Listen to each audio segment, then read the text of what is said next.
Episode 3966, Build an Unbeatable Marriage.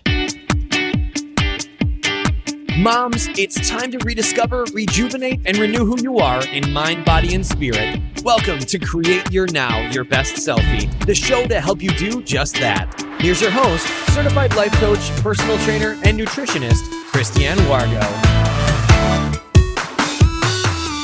Happy day. It's the weekend. You got the Olympics. Did you watch the opening ceremony? Oh my goodness. It was absolutely gorgeous.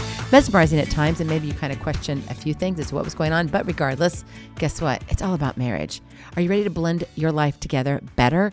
Oh yes. Super Bowl, marriage, come on, build an unbeatable marriage. For those of you who are brand new to Create Your Now, welcome to this incredible family. I'm so delighted of your presence. If you already haven't had the opportunity, you want to head on over to createyournow.com where you can learn more and sign up for the Kisses newsletter, the Keep It Simple strategy, everyday solutions to live, love, and impact. Well, this episode is brought to you by AIM, Inspiring Connection and Community. All right, so I just have to say, the quickest way to your husband's heart is his tummy. So if you're going to be watching any of the games, if you're going to be watching any of the Winter Olympics, by all means, make sure you have snack food. Make sure you have his favorite drink. I'm just saying, let's make this easy, right? We can just say the end, see you later, have a great weekend. But it's more, right, to building a marriage than just food. But let me tell you, it goes a long way. I know I have a fabulous husband, but he says he has a fabulous wife because she knows how to cook for him. And when he travels or when I travel, it's like, yeah, hon, could you get back soon? Because I really want some good food. He doesn't like eating out all the time. And neither do I actually. But anyway, that's a total sidebar. What are you doing this weekend? Are you enjoying family time? A couple days ago, man, it was just absolutely cold. And then we got into this bright, sunshiny weather in the low 50s up into the 60s. And I thought, there's no way this is really happening. And then guess what? The howling winds came in. I'm like, oh, seriously. But we're supposed to still be a little bit warmer. We are getting below freezing over the next 2 days, but then we're supposed to be about mid-50s. So what is your weather looking like? And are you looking at your weather also in terms of maybe your marriage? Is your weather and marriage kind of the same, ice cold, or are you super hot? Well, that's all I got to say. I mean, because really, we've got to understand that marriage isn't a solo journey, right? It's a coordinated team effort that wins and loses together. That's what it is. And whether you're like a quarterback reading his receiver's movements, or maybe you're a pair of dancers, right, skating along the ice in perfect harmony, successful marriages require sharp communication, unwavering trust, and an instinctive understanding of each other's needs. When both partners learn to anticipate, adapt, and align, that's what moves them closer to their shared goals. They can then build an unbeatable marriage on and off the field. That means in the privacy of your own four walls or the stuff outside of it, right? And I know sometimes life gets tough and you're like, oh, come on, Christiane, this kind of partnership doesn't happen by accident. You're correct. You're spot on. But people are like, well, why can't it? Because I really don't want to have to work that hard. But that's what I'm here to remind you. It takes practice. It takes commitment. It takes a game plan that both partners buy into, right? I mean, look at the Super Bowl. What's happening? Right? You've got the Seattle Seahawks and you've got the New England Patriots. If they were both operating on different playbooks, right? If you had the Seattle Seahawks that said, okay, Sam Darnold had his own playbook, and then you had the defensive line have their own, and then the offensive line had their own playbook. You had 3 different playbooks. We'll just leave out special teams. What would happen? More than total chaos. In fact, they probably all would run off the field and be like, I don't know who's going where. I'm done with this. I quit. And they would look for another team. And you wonder why there's the big S and the big D, right? The big separation, the big divorce. Too often couples play on different teams, or worse, they just sit out the game altogether because facing reality feels harder than staying on the sidelines. It's hard. But let me remind you, settling for not broken enough means settling for far less than the Super Bowl caliber marriage deserves, that your marriage deserves. So how do you get back in the game and play on the same team again? And that really comes to the question, are you playing on the same team? Maybe you're not, maybe you are. What does it look like on a scale of 1 to 10 if you're playing on the same team or if you're not playing on the same team? How close are you on the same team? Are you at a 0 like, oh, nowhere close, Christiane? Or, man, we are almost at a 7.67, right? You're going to kind of term it like they would on ice skating. Sorry, I was watching the team events prior to recording, and I'm just mesmerized. I can't wait to see the guys do theirs, the single men, when they do their individuals. But it's the team one where they're all skating to get the team trophy. Okay, they haven't gone to the individuals yet. Anyway, just to clarify. So how do you play on that same team? How do you get closer to each other? Well, I want to remind you also that it starts with one person willing to make the first move. Right? If you have pairs, ice skaters, one can start out there. And so can the other one, right? But then they have to figure out, wait, we got to come together then. So you got to be willing to make the first move. And then hopefully your spouse will be willing to make the first move too. And since marriage is a team sport, it takes both players to cross the finish line. But the kickoff, it begins with you, right? So you're standing there in the middle of the field, your Super Bowl of life. You're going to have the marriage that you want, that you've always dreamt of from since you were however old you were. And maybe life has gotten in the way a little bit. Maybe there's just been some crazy things. I get it. But you can recommit and win together. That is your kiss to keep it simple strategy. Recommit and win together. It's not about doing stuff by yourself. Because if you do, it's going to lead you down that horrible rabbit hole of which I don't think you really want. I know God doesn't want it for us. Now, understand this. I do believe sometimes two people should have never married. There are those reasons, okay? And I'm not here to judge if you have been divorced. I'm not here to judge if you're thinking about it or separation, whatever it is. You need to do what's right for you where you're safe, okay? That is your personal decision. But I will tell you that if you want to stay married, and you want to have an incredible marriage, you've got to recommit and win together. It just can't be about, me, WIIFM, right? What's in it for me? That works when you're single and solo, but you're not doing this in marriage. It's when me becomes we. So what does it look like in real life to recommit and win together? Number 1, spend meaningful time together. What a concept, right? But oddly enough, you can go out there, go to ChatGPT, go to Google and whatever, and we've got now marriages that they don't even know each other because they're not even together. We've got 2 people working on their careers. Okay, great. There's nothing wrong with that. But you got to be willing to come together and spend time together, or you're not going to be together. Do you see what I'm saying? Like, it's kind of common sense here.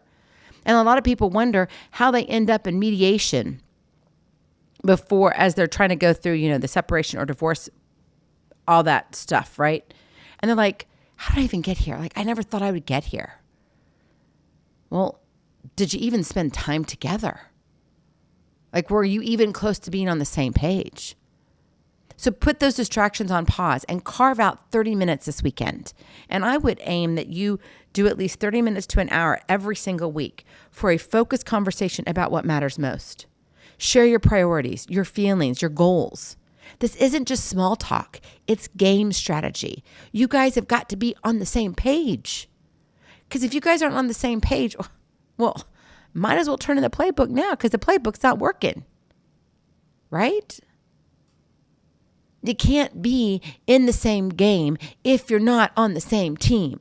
You're not going to win. I mean, it's like saying, okay, Sam Darnold all of a sudden is going to be the quarterback for the New England Patriots. I know, scratch your head, kind of crazy thought or idea. But Drake May, if he moved over to the Seattle Seahawks, and all of a sudden they were wearing different colors, trying to use the playbooks they figured out on their preparation to the Super Bowl. And now they're like, everybody's confused. But isn't that how we show up in marriage? That we come with 2 different playbooks thinking, I've got mine down, Pat. We just need mine. We don't need yours. It's all right. Just put it away, babe. No, that's not it.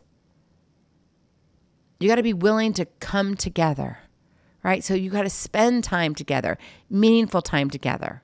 You got to dream together. You got to set goals together. Not everything has to be the same, I mean, you two could have totally different careers. That's fabulous. But get on the same page with your children. Get on the same page with what you want to do when you retire. What does that look like? Start dreaming that. Maybe you haven't even bought your first house. Maybe you start dreaming about that. What is it? What can you do together? And also, what can you do individually? Your partner needs to know your personal priorities. What are you doing in your career?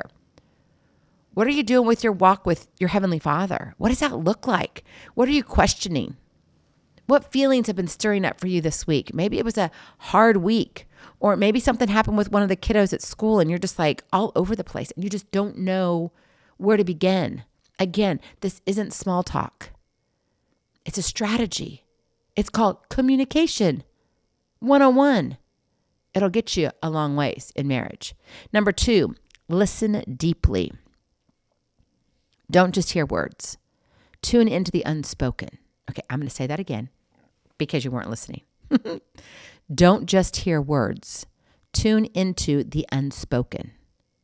That means pay attention to the tone. Listen for the pauses. Watch the body language. Look what your partner's wearing. Pay attention to how things sound around them. So, for example, the tone might be, "Oh, I cannot believe you. You're just such a da da da da da." Does that sound very nice? No, it has an edge to it, doesn't it? "Oh, I just love you." That doesn't sound really kind, right? Pay attention to the tone. The pauses. That's enough. Versus, "All right, I'm listening." 2 big different pauses, 2 big different breaths taken. And what about the body language? Are your arms crossed or folded? Wait, is your partner's arms crossed or folded?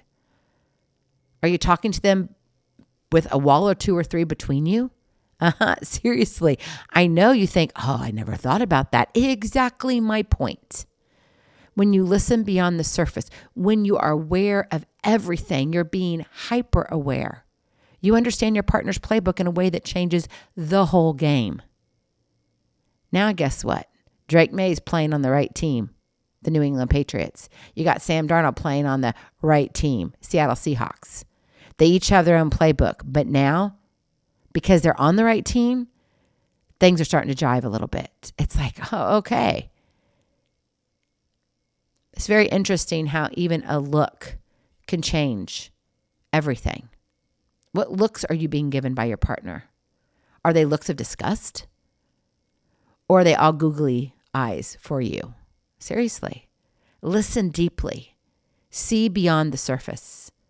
And then finally, number 3, celebrate the micro moments, the little itty bitty things. Winning isn't just about the big touchdowns. I mean, yes, it's awesome. And I have no idea who's going to win. Do you know who's going to win? I don't know. It's going to be, I just want a good game. I really don't necessarily have a favorite team in this regard, but I want a good game and I want people to play at their best. Honestly, sometimes I wish both teams could win if they really played well, but it doesn't happen that way, right? So let's have a good game. Let's play fair, right? And let's make it not just about always the big touchdowns. It might be the subtle movements, that little pass that gained 2 yards that eventually led to a 35-yard pass with a touchdown. Find and celebrate those small wins, that thoughtful gesture, a shared meal, or even a simple "I'm thinking of you" text. It could just be emojis, whatever that you think is right between you and your spouse. These are precious times. And I get it. We're all busy. I get it that we're tired. I get it that laundry still has to be done. I get it. You got the dinner dishes and dogs. I got all of that. But if you keep living in those excuses, is your marriage ever going to get any better? No, because you're caught in the macro moments. You're trying to make everything fit into these huge, amazing touchdowns in life. The Super Bowl of your life, the game of life for you, isn't about always the big touchdowns. It's the little things, the micro moments, stuff that happens on the sidelines that no one else sees but you. And these moments build momentum. And guess what? They're reminders that you're on the same team. How important is that? If you have an all-out fight, a heated discussion where, You're raising the roof a few times, right? Maybe it's not a good idea for you to talk about something with finances right after that, right? Think about, what can I do to put out the fire, not fuel the fire? There's a big difference. I mean, imagine if more marriages in our world approach their partnership like a team sport with clear roles, mutual respect. That means, it takes two, right? It can't be just everything about the woman taking care of the man. Nope. Men, you got to step it up too. It takes two. God created women to be strong. Don't you forget that. And men, you got to be strong too. It takes two. And then you also have to have a shared mission, right? Go back to the football. Go back to the Super Bowl. Each team has got clear roles. They have clear positions. They have mutual respect for each other as they're playing on the same team. And what's their shared mission? To win the Super Bowl. What's your shared mission as a couple? Is it to, be married for 75 years, celebrate your 80th year together? I mean, I would love to think so. I would love to think that, so as long as my husband and I are alive, work together forever. And I look forward to dancing slow, even if I can only move a half a, centimeter or whatever. I'm okay with that. What is it for you? What makes you smile from the inside out? And if we could imagine our marriage is like a team sport, families would be less chaotic. There'd be less chaos and more cohesiveness because everyone is aligned and playing together. It's not about WIIFM, right? What's in it for me? It's me becoming we. It's we are showing up together. We're figuring out this together because we are on the same team. Remember, it takes one to start, but two to finish. So step onto that field. The field within your own home, right? Take the snap and recommit to playing this game of marriage side by side. Because I'm here to tell you, your best season yet awaits. Go in peace, be present, be incredible, be you. I love you so very much. I cannot wait to see you on the other side. Blessings, hugs, and lots and lots of love. We'll talk to you real soon. Have a glorious, blessed day and enjoy the Super Bowl. May the best team win. Bye. Feeling inspired, ready to train for life and love your journey? Visit createyournow.com for more incredible resources to help you along the way. We'll see you next time on Create Your Now, Your Best Selfie. And remember, always be sure you consult your physician before beginning any health and fitness plan.